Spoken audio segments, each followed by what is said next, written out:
Hey there, my name is Porsha Lauri. Welcome to or welcome back to my YouTube channel. And it is 2024. I'm so excited. Ready to jump right into today's video. We are going to be wrapping up my What Did We Learn Love from 2023. So if you weren't here for some of them and if this is your first video, hi, welcome to my channel. I'm just a girl who comes on the internet to talk about random pop culture moments that impacted me in some way, shape, or form. But if you are a longtime subscriber, hi, welcome back. It's nice to see your lovely faces again. If you're a longtime subscriber, you might have noticed I did a channel update as well. I will link it in the description below. But I mentioned last year that my What Did We Learn series was going through a bit of a shift, and I wanted to bring a new element. So everything that I reviewed for my What Did We Learn series from last year all had to do with love. But today we are reviewing one of my favorite movies from one of my favorite TV shows, Sex and the City. But of course, if you enjoy my opinion on all things movies, TV shows, pop culture-y things, do me a solid and drop a like on this video, then run over to that subscribe button, hit the bell next to it so you can be notified every time I upload. I also am still doing a podcast. We have just entered our season 2. So if you enjoy listening to my dumb ramblings, you might enjoy that as well. I host this podcast with my boyfriend and his best friend and just talk about movies. It's a lot of fun and I hope you join us. I must sit down. It'll be linked in the description below. So without too much further ado, let's get into the Sex and the City movie. So the Sex and the City movie came out in 2008, and before I get into the movie, I guess I'll give you my little bit of back information about it. So Sex and the City started, I believe, in 1999. It might have been 98, and it was only on HBO, and I didn't grow up with HBO in my house. So I had heard of the show, I had seen like photos and stuff of the girls, and I had a vague idea of what the show was about, but I had never seen it. Fast forward and we get to like the early 2000s. This is when Sex and the City was sold for syndication. So they started putting Sex and the City on, I want to say it was TBS, but it might have been USA. It really doesn't matter. But there was an extremely edited down version of the show, and that is the first time I was introduced to Sex and the City. I had just watched like random episodes, but I had enough information to kind of put together the storyline, and I thought it was so fun. And I liked that the show was really focused on these ladies, and yes, their romantic lives and partners, but it's really focused on their friendship. And I was intrigued by that. The show had been off the air for a little while. I want to say the show wrapped in 2004. So there was quite a bit of time, quite a few years before we got this movie. So fans who had been fans of the original show, watched it all on HBO, had been waiting like on bended knee for them to do some kind of reunion. And I know that they threw out the thing of doing a movie, but it took a long time before they could really get the girls to strap in for a movie. If you're a big fan of like the gossip behind Sex and the City, which I'm not going to get into today. So that whole thing was going on for a while until they all ultimately came to an agreement, which gave us the Sex and the City movie. So I convinced a friend who didn't watch Sex and the City at all. I convinced them to go with me to go see the movie. I was so excited. I wanted to see it on the day it came out. And we had a fucking blast. And that is what got me to become like the huge Sex and the City fan that I am today. I love this show. And the movie, I want to say, was a big jumping off point as someone who came into the series after everything was over. All right, so now that I've gotten that out of the way, let's get into the movie. So I do love the opening sequence from Sex and the City. I love that we get, you know, the classic theme song, but kind of taken up a couple notches. We do have a little surprise feature from Fergie.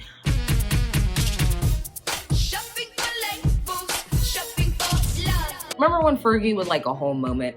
Anyway, the beginning of the movie really touches us up on what the girls have been up to, so we can get a quick overview to see where they're at and kind of move the story forward from there.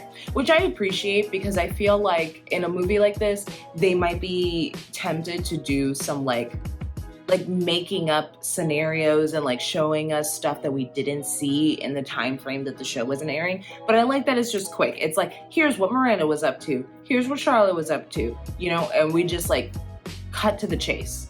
So from this, we get that Steve and Miranda are still living in Brooklyn. They're still at their baby, they're married, and you know, they're just living that like normal couple life. We see that Samantha and Smith have actually moved to California so he could further continue his acting career, and Samantha acts as his PR. And then we go over to Charlotte, who's literally like living her dream. Like, props to Charlotte. I know that I mentioned in my Everything I Hate that like Charlotte was a really polarizing character for me. By the movie, she became one of my favorite characters. She had just grown so exponentially. And then finally we get to catch up with our favorite single girl. Well, my favorite single girl, not everybody's. Though. Speaking of polarizing characters, we catch up with Carrie, and Carrie is literally also living her best life. So after the success of her first book, she has put out a few more. She is a successful author in her own right, and she is still in a relationship with Big all these years later. But her and Big are in the process of moving in together officially. And so we see them kind of on the hunt looking through New York for different apartments, penthouses, whatever, until they finally stumble across the one. And this place is magnificent. I don't know where it is. I hope in the editing process I find it so I can tell you how much it is, because I'm sure it's obnoxious. But it's this beautifully lit penthouse apartment.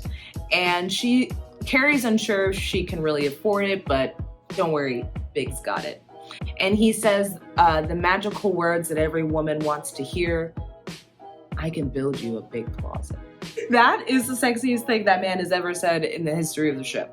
But they do find the place that they want to get, and so it's been decided, and they are going to begin the moving process. Now, when Carrie goes and tells the girls, and keep in mind, Samantha's in California, which I think was kind of like, I think that was a really creative way for them to shoot the show. And one of the first things Miranda does, because she is Miranda, is talks about like, you know, so what's the plan here? Is he gonna own it and you live there? Are you going in on it together? What if you guys break up? Are you gonna have any assets of your own to fall back on? And these are all like fair questions. Like, I know Miranda's known for being quite cynical. I mean, there's no way around that. However, these are good questions that any person should be asking themselves before they go in on a property with someone that they are not legally bound to. Anything could happen. And so with all of this information in her head, Carrie kind of brings it up to Big that evening, and she's like, so, like, should I keep my apartment? Like, I'm thinking I should just keep my apartment. I can rent it out. It's another source of income and a backup plan in case, you know, things go awry. When Big hears about this, like, I think that that's kind of off-putting to him. He probably at this point was like, oh, I didn't even think about the fact that, like, I've left her so many times and maybe she's still concerned that, like, that could happen. And so he's like, well, what if we get married? And Carrie is kind of surprised by this. I think thinking that Big had been married and divorced so many times that he was like not down to do this again, but he seems up for it. She also seems like it's something that would be of interest to her. And so next thing you know, you're engaged. The next day at brunch, the girls are together and Carrie announces to them that she and Big are in fact engaged and they will be getting married. Charlotte is elated with this information. I love the scene that she causes, and she just like screams. She's so excited and she exclaims like, my friend has been with the same man for 10 years and they are finally engaged. And everyone is excited except for Carrie, who's like, literally, can I hide under this table? So shortly after this, Carrie informs everyone about the engagement. She even calls Samantha, who, unlike Charlotte, has a pretty opposite reaction to this and is not as excited as Charlotte was. Samantha basically says, you know, I thought you were in my we're never getting married club, and now, you know, I'm gonna have to move you out of that. And Carrie apologizes for the extra paperwork, but she's glad that she has Samantha on her side as well. Everyone's very excited for Carrie and, you know, what this means for her. We also find out, so if you watch the show, you know that there was a time where Carrie, after she had broken with Aiden and she had to buy back her apartment from him, she was basically housebroke, and so she had to get a second job, and this is when she began working for Vogue, writing like fashion articles for them. And we don't get to see like a whole lot of Carrie working at Vogue. I feel like there's like maybe 2 episodes that are like dedicated to it, but for the most part it's just like an understanding that she does this in her spare time and we are just not that involved as an audience. She gets a call from her boss over at Vogue, whom I don't believe she works for Vogue anymore. I'm sure she does like featurettes from time to time, but now that she's a book author, like she doesn't have like a normal daily job, if you will. I don't even think she's doing her article for The Star anymore. Like they never mention it, so I think she's just straight an author now. She does also mention at one point that she's written all the books about finding love, and the book she's working on now is about what to do after you found it. I like that they keep the writing and keep that part of her character alive in everything that they do. The Vogue editor calls Carrie into her office, and basically word is spread that Carrie and Big are engaged. This is like the talk of the town. You have to remember, like if you watch the original show, Carrie is somewhat of, I guess by today's standards, we would call her an influencer, or like just like someone to watch, someone who sets the tone for fashion and things like that.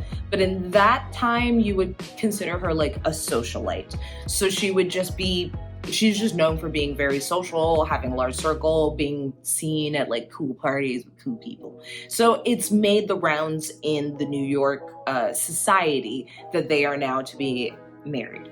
And Vogue decides that they would like to feature Carrie in their article. I forget, it's like age, it's like fashion, great fashion at every age or something like that. And they get basically representatives to be every decade. They want her to be 40 and she will be the last like 40-year-old bride, or like the only 40-year-old bride, something like that. But they ask her to be part of it. And Carrie, like, even though she is a socialite, she likes to be seen, she likes fashion and all that stuff, she's never really enjoyed being the center of attention, or at least that's the impression I've always gotten of Carrie's character. You can see this really defined in the episode where she walks the runway, and she doesn't really want to do it, and the driving force of why she ends up doing it is the free clothing. The idea of Vogue wanting to dedicate like a whole portion of an article, a whole article to her, is a little overwhelming, but eventually she is convinced because all the beautiful gowns and all the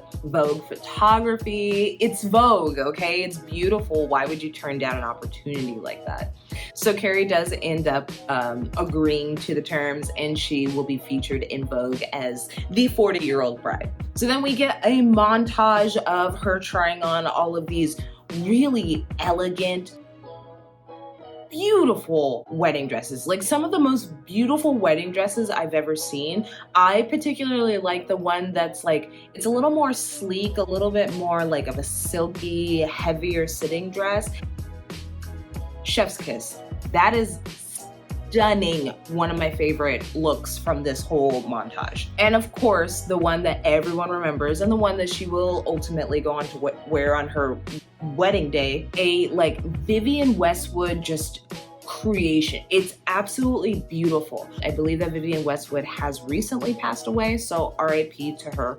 But man, did she make some just beautiful wedding dresses. She ends the day in this Vivienne Westwood number, and everyone is like, oh wow, like she is a bride. Like even Samantha, who is like not the lovey-dovey type, sheds a tear. So you know that the dress is perfect. And we actually see that Vivienne Westwood also came to the same conclusion and gifted Carrie the dress. Like this is, I think she says in the note, like, this is yours. So backtracking a little bit, in the original plans for the wedding, when Carrie was kind of going over like what her perfect wedding day with Big would be, it was very much low key. So like, her and Big were gonna go to the courthouse. They just have the girls there. She would wear like a little Chanel suit. This was like the plan. Very, very low key, very understated. And of course, with like New York society getting all excited about this, the Vogue article word has spread, and so the wedding starts to get bigger and bigger and bigger. Carrie's not quite sure where to hold the wedding when suddenly she's in the middle of the New York Library, and I think she sees another event going on or another wedding and realizes that's the perfect place for her and Big to get married amongst all the great authors, all the great love stories. We also see quite a few scenes of Carrie and Big in bed together, and she is reading this book that is a collection of like all the greatest like love letters sent from important men. Fun fact, this book never existed. This was just something that they put into the movie, some theme that they were running throughout the movie, but this book didn't exist. And the audience, when they saw this movie, wanted this book so bad that they actually created this book for the audience because they were so obsessed with this aspect of the movie. So yes, they're to get married in the public library. There's 250 people coming. And as like the wedding is approaching, we are also seeing that Big is not nearly as excited as Carrie is. Now, from Big's point of view, I believe he's been married 3 times, married and divorced 3 times. So he's coming at this wedding a little bit different. He's already done the big wedding, the big announcement, and those things didn't work out for him. So I think on some level, there's also some embarrassment that he might have and some concern from outside point of view. So we fast forward a little bit and we're getting to the rehearsal dinner. I love that Samantha is the maid of honor and she gives like the best toast. You know what? We got backtrack one more time. I'm sorry, I'm trying to get to like the nitty gritty of the movie and it takes a while. There's a lot of build up to get there. So I haven't been talking too much about the other girls. We don't see as much of their struggles, I think, until we start to see Carrie also struggling. But prior to the rehearsal dinner, Miranda and Steve are going through it. You know, they're not really having a lot of intimate time together, and they always seem a little stressed, which I would imagine happens when you own a house and you got a kid. You know what I mean? It's just par for the course. But we unfortunately find out that Steve cheated on Miranda. As soon as Miranda gets this information, she's not waiting around for anything. It's time to say goodbye to Steve. So she immediately moves out of their Brooklyn home. She doesn't want anything to do with Steve. She doesn't want to look at him. She doesn't want to talk to him. She's extremely upset. And so fast forward to the rehearsal dinner, and we actually see that Steve tries to come by. Everyone feels bad for Steve, like, even though he messed up, like no one's negating that. But also they all know that, I don't know, like everyone really likes Steve. He knows he's a pretty genuine guy. And he ends up stopping by the rehearsal dinner because he was hoping that maybe he could talk to Miranda. She's too upset. She can't even deal with it. She can barely look him in the eyes. And after Steve leaves from being more or less rejected by Miranda, there's a point where Miranda and Big are kind of alone together. She looks at Big dead in his face and says, "You guys are crazy to get married." And since Big was already feeling like really on the fence about this big wedding, he didn't really want all of this attention. There was some stuff going on during the rehearsal toast. So like his worries and concerns of being embarrassed are coming true. Later that evening, after the rehearsal dinner is over, we see all the girls and they're over at one of their apartments. You know, it's the night before, so you're supposed to spend the night with your ladies. And Carrie does get a phone call from Big, and he sounds a little concerned. He sounds a little down. And even Carrie is like, "Are you sure? Like, is everything okay?" And he's like, no, everything's fine. He assures her. And she says some really nice, like, things to him, like it's the last night as a single girl. Like, she's so over the moon excited. And he's still a little like on the fence. He's definitely a little concerned, but hearing her voice at least soothes him enough to go to sleep that evening. The next day, it is just crash course. Everyone's getting ready for the wedding. I love that Carrie had all of her girls as the bridesmaids, not in matching outfits, but kind of like whatever suited them best, which seems very fitting for women of their age. Like the whole like matchy dresses, like they've all done that already in their various weddings. So it's like, I don't know, this just seems more sophisticated, if you will. So we get to the wedding. Carrie has a bird in her head. It was a choice. I don't know. I really go back and forth on it. Sometimes I look at photos and I'm like, oh, she looks so beautiful. I don't care that there's a bird in her head. It kind of makes sense. And then there's some days where I look at it and I'm like, there's a bird in your head. That's like, it's kind of like, I don't even know if this is like fashion-y or if it's just like weird. But anyway, she gets to the venue. They're getting all ready. They're at the bottom of the staircase. It's about time for the ceremony. And Big is nowhere to be found.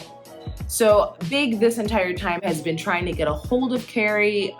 He keeps calling her cell phone, but her cell phone is in like this little, like very cute little cupcake like purse thing that Lily, Charlotte's daughter, has. So Carrie has been completely unaware that he's been trying to get a hold of her. They finally all are at the venue. No one can find Big. Where are you? What are you doing?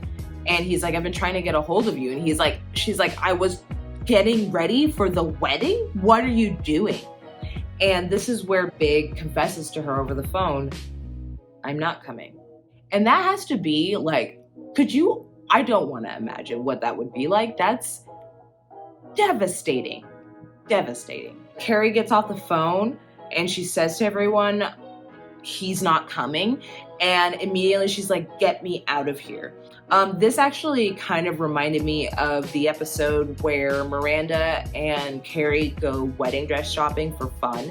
Like, she has a lot of anxiety about getting married to Aiden, being engaged to Aiden. So they go and they try on goofy wedding dresses as a way to like ease the tension. But Carrie ends up having actually like a panic attack. And at one point, like, she feels like she's being suffocated, like she can't breathe, she can't get out of the dress. And so Miranda literally like rips it in the back to like give her some breathing room, and she's broken out in full hives. And so I feel like the way that she handles this news is very similar to that episode, and I appreciated that connection. So the girls rush and get Carrie out of there. Stanford, R.A.P. Willie Garson. Stanford and Anthony, Charlotte's friend / wedding event organizer, deal with the guest and that aspect of it, while the girls all rush Carrie out of the venue. And back into the limo, they are pulling away and they see Big. Carrie gets out of the car, she runs up to Big, she just starts beating him with her bouquet, and she's saying like, I knew you would do this, I'm mortified, you embarrassed me in front of like everyone, I can't believe you would do this to me. She's so pissed, and Big can't really get a word in edgewise. He keeps saying, I'm sorry, but he's not really explaining where his thoughts are coming, where his feelings are coming from. The girls finally get Carrie off of Big. Charlotte at the end, Big is trying to talk to her some more, and Charlotte just goes, no! And then like waddles, because she has like a very tight dress on, so she like waddles into the vehicle. I don't know. It makes me laugh every time. Back at Charlotte's house, you know, they're all basically decompressing. Carrie, I've never seen her this level of depressed before. So I thought this was kind of a new feat. It was a different side of her personality that I don't think we really ever got exposed to much on the show. And I would like to shout out like Sarah Jessica Parker. She really sold this for me. Carrie brings up the fact that she was actually paying for the honeymoon, like that was her gift to Big, and they were gonna go to this, you know, all-encompassing resort, this really expensive place in Mexico, and unfortunately, it's non-refundable. Miranda and Samantha both split up and do their best to kind of get her out of this scenario. She's also in the middle of selling her apartment, right? So she has nowhere to go. But between Samantha and Miranda, they're able to end the sale so that she can keep her apartment. They couldn't get her out of the honeymoon, but what they were able to do is to tack on the rest of the girls so that they can all go on the honeymoon together, which honestly, I'd say that's like the best case scenario, because I feel like staying in New York, she was gonna stay in that depression mode for a lot longer, but getting her out of the city and going somewhere else, even if it was supposed to be her honeymoon, was ultimately what was gonna be best for her. So they're all in Mexico. Do you think it's kind of funny? Little random things are happening. They call her Mrs. Preston, and she's like, that stings. They're surrounded by lovey-dovey stuff. There's like roses all over the place. So like the girls try to go in and like get rid of it. For the first couple days they're there, Carrie just stays in like the master suite, sleeping in like the dark. It is a little bit of like, movies portray depression as this, but I think given the situation, like this kind of works. I don't know how to quite I'm just gonna tell you what happens and, you know, formulate your own opinion. There's this whole thing where Charlotte won't eat any of the food in Mexico. She only eats these like pre-packaged pudding cups from Poughkeepsie. And later on down the line, we see that Charlotte takes a shower and she makes the mistake of opening her mouth in the shower and taking in some water. And so this then culminates into this giant poop joke, which like I would never expect Sex and the City to go there, but they went there. Do with that information what you will. Charlotte doesn't feel safe eating the food, accidentally drinks some Mexican water, suddenly has explosive diarrhea. I don't know exactly what that was supposed to be a commentary on, and I don't know if it was just to make fun of Charlotte for being silly because nobody else had the issue that she had. And maybe if she just ate normal food and not just pudding the entire time, maybe she wouldn't have had I don't know, but she poops her pants, and this makes Carrie laugh again. Right before that scene, she had said, am I ever gonna laugh again? And Miranda says, when something's really funny, you'll laugh. During this trip, we do hear a little bit more about Miranda and her thoughts on the Steve thing. And I think many of the girls ask her if she can forgive him, and she says that she can't. She even brings up to Carrie, like, could you forgive Big? And she's like, absolutely not, but this is not the same thing. Samantha makes a joke about Miranda not keeping up with her grooming, if you will. It's not my favorite. So the girls all come back from Mexico. Carrie's a little bit more refreshed. The first thing that Carrie does is she hires a personal assistant, played by Jennifer Hudson. And Louise from St. Louis is she like, I don't know, I feel like her name does the character justice. She's like a girl from like a smaller town, and she moves to the big city to find love. Now, in other news, during this time, we find out that Charlotte is actually pregnant. In the previous show, I feel like Charlotte got some of the harder hitting, tougher issues. And so I feel like her hurdles that she has to go through this movie are very watered down. Basically, her only big struggle through the movie is that she's always been a runner. And so she feels like she can't run anymore because she doesn't want to lose the baby. So she's being extra careful. And Carrie is like, you've always ran, you have to run, like it's part of you. Like, so Charlotte, lo and behold, ends up continuing her running schedule. As far as we're told from the audience point of view, she has a totally normal and perfect pregnancy. Now, also during this time, Miranda and Carrie are really leaning on each other for support. With Samantha being in LA, that's pretty limiting for who Carrie like has time to hang out with. But since Miranda is also, you know, going through it with Steve, they kind of have each other as a support system. The other thing is that Miranda hasn't told Carrie what she said to Big on the night of the rehearsal dinner. And also during this time, the Vogue article comes out. I don't think it's that big of a splash or anything, but it just says like, yeah, she was the 40-year-old bride, and there's all these beautiful pictures of her, but there's a clip at the end of it that's like, the wedding between Carrie and Big actually didn't happen, and she's still a single gal living in New York City, and this is like devastating to her. This makes her feel really embarrassed, and she feels like every time people see her or they hear her name, they just keep giving her like the pity response, which would get very annoying very quickly. And they're always just like, oh, Carrie, I'm so sorry. Oh my God, I can't believe you went. And like to hear that all the time would be soul crushing. So like I can understand where she's coming from that aspect. So because she kind of wants to live a life of anonymity for a little while, Carrie dyes her hair brown, and it's a revelation. She looks stunning. I wish she kept her hair this color more often. And just to check in on Samantha to see what she's up to, Samantha, this movie is very domesticated, which I think is really interesting for the audience to see because it seems so unlike Samantha. And even though she still is Samantha, like she's still her, you know, she's still got Samantha personality, she's also seems sad. You know, she's just a little lonely. When we see Samantha in California, she's never with Smith. Like, he's a busy working actor. He is tempted by her neighbor, and there's a lot of scenes of her staring at him, kind of longing for the idea of what it would be like to be with him, you know, old Samantha. Realizes she's tempted, and instead of following through on her instincts. So she suffices this with food and shopping and a brand new little dog. This will culminate a little bit later, which we can talk about, which I have a little bit of an issue with that storyline, but we'll get to it when we get to it. Just understand that Samantha is also feeling like she loves Smith, but this is not the life that she had intended to live, and she's not sure if it's really making her happy. I just want to shout out, there's this one specific scene that I think is just like, it's a scene that's going to live in my brain rent-free probably for the rest of my life, because I think it's cinematically beautiful. It's just like a super movie moment. Carrie is about to watch, she's watching, oh my God, what is that movie? I was just singing the song from that movie the other day. It's not Thoroughly Modern Millie. I'm getting that confused. It's Meet Me in St. Louis. There we go.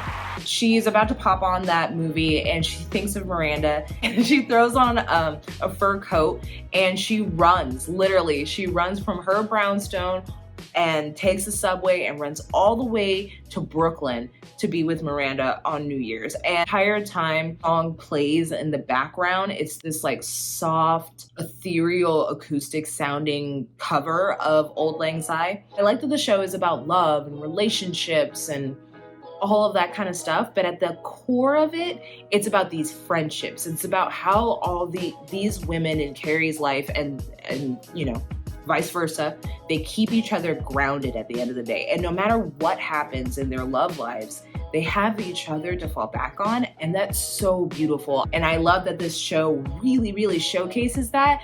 And it's women in their, you know, 30s and 40s and with Just Like That now, you know, in their 50s and 60s. Like, that's beautiful to showcase these kind of relationships. This to me is aspirational, to celebrate these kinds of friendships and to have that immortalized on a TV show, I think is beautiful. Sorry for the tangent. I just really love that scene. Let's flash forward and we get to Valentine's Day.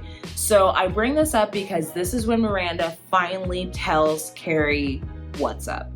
So they're at some restaurant for Valentine's Day and everything is love themed and they're like beyond cynical. They're just like so in sync at this time. So Miranda tells Carrie what she said to Big. Carrie is astonished by this. Had I known this prior to right now, so many things could have been different. So she's real mad at Miranda for honestly understandable reasons, and so they don't speak for a little bit of time. Eventually Miranda like comes over in a taxi. It's raining. It's very cliche, but like Carrie comes out and they sit in the taxi and Miranda's like, I'm gonna sit here until like you forgive me. I need you part of my life. I can't go on with us having this fight. And eventually they are able to mend things. And I think because they're able to mend things and move forward and Miranda can understand, you know, how she should have told Carrie a long time ago. She's more open to listening to Carrie when she starts talking about Steve. So I do think Carrie kind of not pushes Miranda, but I think she encourages Miranda to really resolve what happened with Steve and not necessarily like saying like you should just take him back, like get over it. She's more just like saying, can you be open to the idea? Like, would you be open to talking to him at least to get some common ground? And this is really good because it shoots Miranda and Steve into counseling. Now, everyone can have their opinion. So for me as an audience member, I just wanted Miranda to take Steve back because I like Steve a lot. I think Steve always showed Miranda like the most love. Like of every partner Miranda ever had, Steve is the only one that I enjoyed. And so yeah, I'm extremely biased and I wanted Miranda and Steve to get back together. So please tell me in the comments if you're a big Steve and Miranda fan or just, you know, watch the movie. What do you think?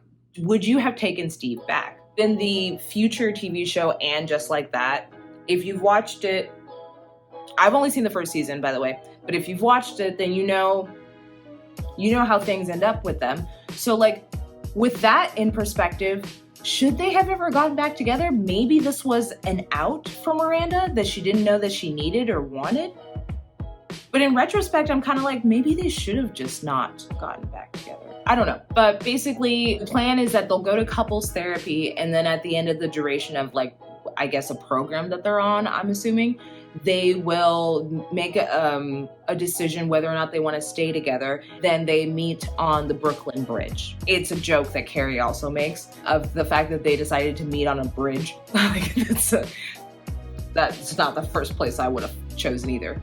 And ironically, while Miranda and Steve are deciding if they want to get back together, which, spoiler alert, they totally do, Samantha decides to end her longtime relationship with Smith Jared.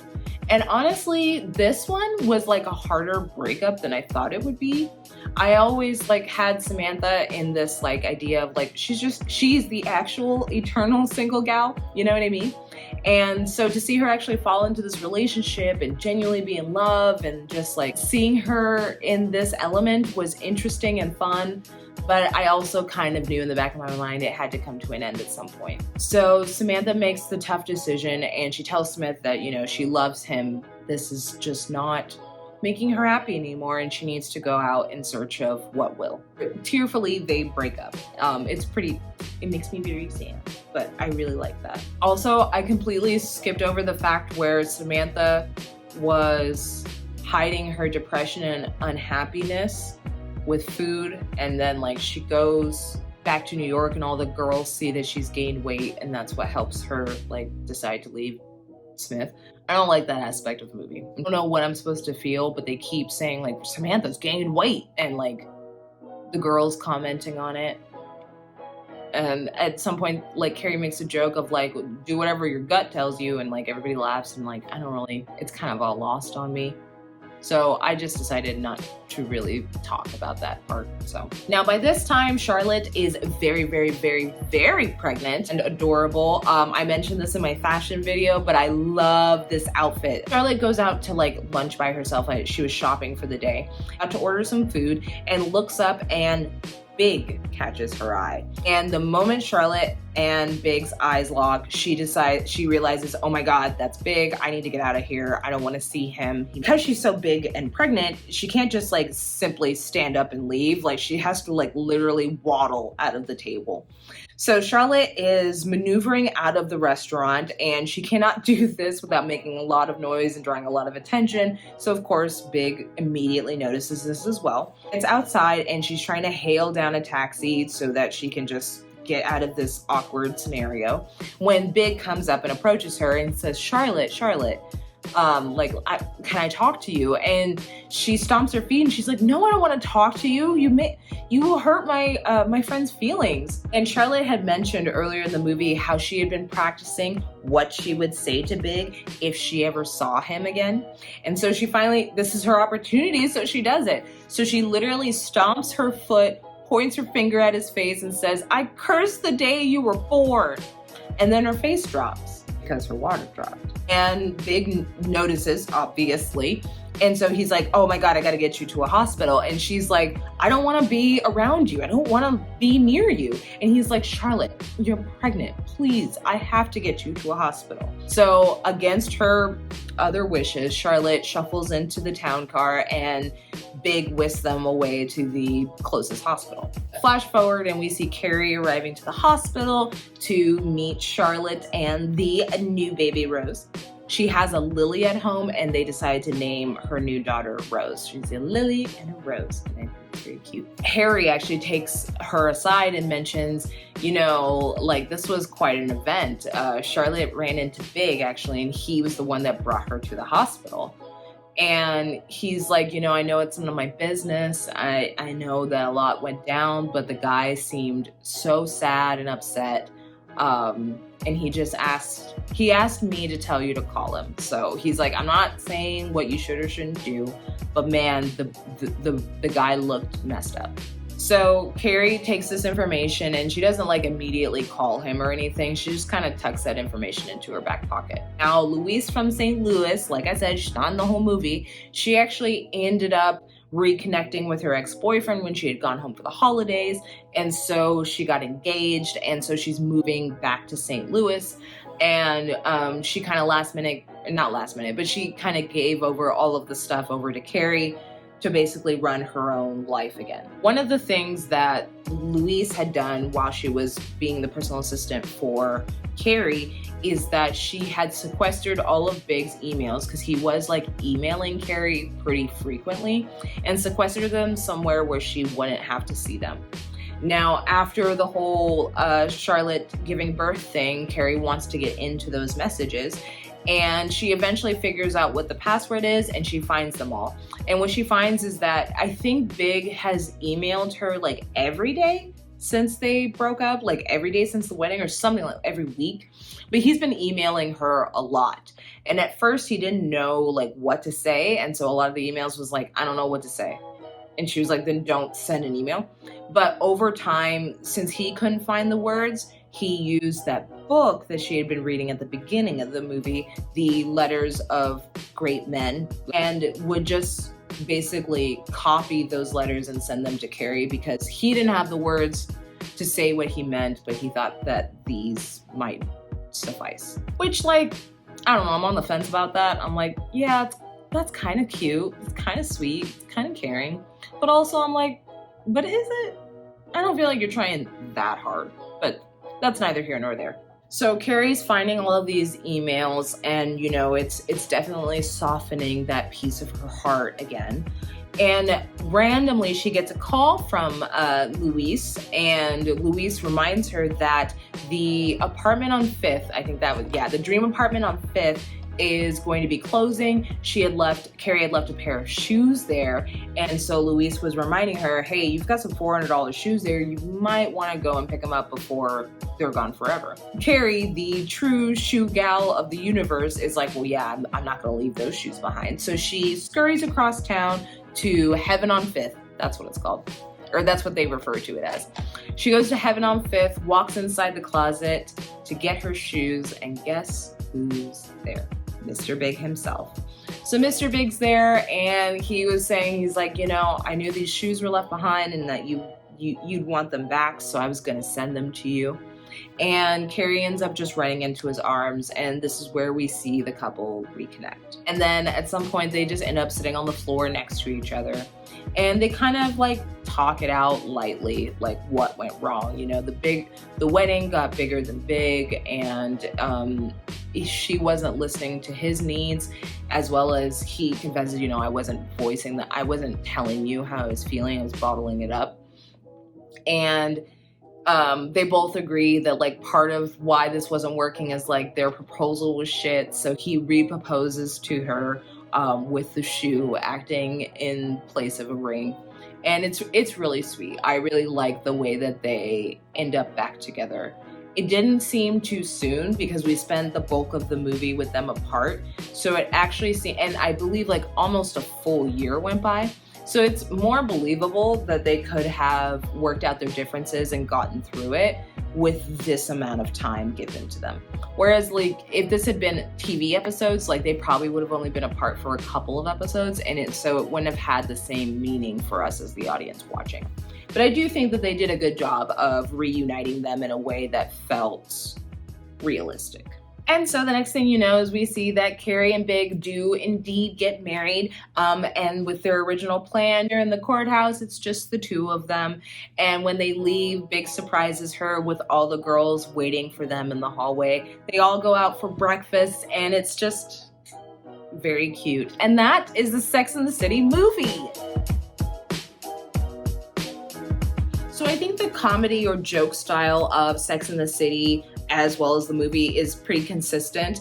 It's not generally like slapstick. It's very like highbrow, sophisticated, if you will. The comedy really leans into the oddity of the situation, being the 40-year-old bride, which contextually is considered too old to be a bride, leaning into long-term marriages and you know what that's like, and really like situational comedies of like being married or being with your significant other for a long period of time and what that looks like. I do think there's a lot of good inside jokes that the first time I watched the movie, I didn't pick up on all of them, but then would later figure them out. I think there's really good callbacks to certain things that happen in the TV show. Fans of the show would still feel like, oh, you included us, like you made sure that we got to reminisce all these old stories that we love. We have the whole Charlotte, Mexico pudding scene, and that's like the only time I really see them doing any slapstick. We just generally don't see a lot of physical comedy. I'm still on the fence about how we get to that scenario, but the idea of Charlotte pooping her pants is hilarious because she is the most uptight of all of them, and that would be the most embarrassing thing that could probably ever happen to her. It was a good way to break out of the sadness that had kind of overtaken the movie for a bit. As far as the romance and chemistry, you know, I think it's fine. Again, this is a movie based on an established TV show of an established cast, so like you kind of knew what you were getting going into it, and they didn't really cast or leave room for a lot of new characters or faces. So I think that ultimately made for a better movie for fans, because they didn't have to spend a lot of time getting to know new faces. We were just getting to catch up with, you know, this cast of people that we had grown attached to. Now that we've gotten through the entire movie, it's time to list the things that we learned from Sex and the City. 1, you can only wear white up until you're 50. After that, the jig is up. Number 2, ladies move to New York for love. And that's it. 3, putting sushi on your body for Valentine's Day, super overrated. 4, don't let your friends catch you slipping on shave day.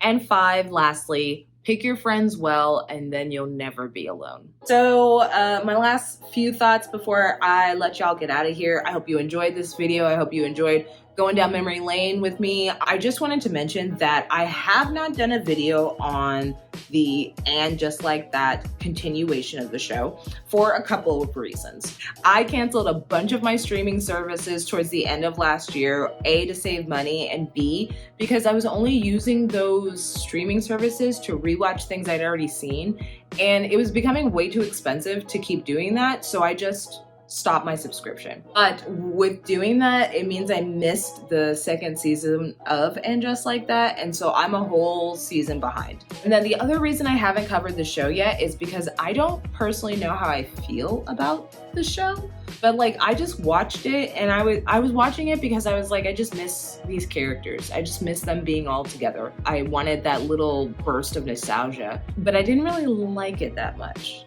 Yeah, I have nothing to add. I don't really have a reason why I didn't like it. I just like, it was okay. It kind of did nothing for me.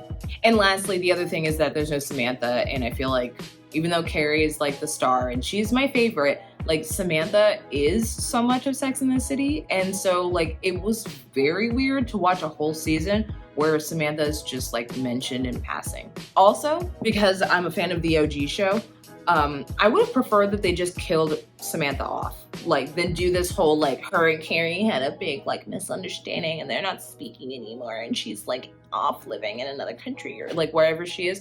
Like think a better way to memorialize the character than be like they're beefing right now. So, and I know Kim Cattrall is in season 2, but they're not even in the same room together. So I feel like that's not really the same either. Again, I think they should have just killed off Samantha if she wasn't gonna come back for the show and they knew that, they should have just killed her off. Anyway, that's my thoughts on Sex and the City and the movie, the TV show, and the sequel series. Please remember, if you enjoyed this video, to do me a solid and drop a like on it. You can hit that subscribe button and the bell next to it so you can be notified every time I upload. Oh, and I said before I get out of here, I said I would give you a sneak peek as to what we're covering in my next season of What Did We Learn? Femme Fatales. The first episode of this season is going to deal with Swim Fan. It's one of my favorite thriller femme fatale movies. So I think I'm gonna kick it off there, and then we'll see. And if you're wondering, yeah, I'm obviously gonna do Gone Girl at some point, but I know that like that's too obvious to start there. So we're gonna start with Swim Fan. But I hope you'll join me for that. I do have one more installment, and it's just gonna be kind of an overview of what I've learned about rom-coms this season of What Did We Learn? So make sure to stick around for that. And until next time, I will catch you guys later. Bye.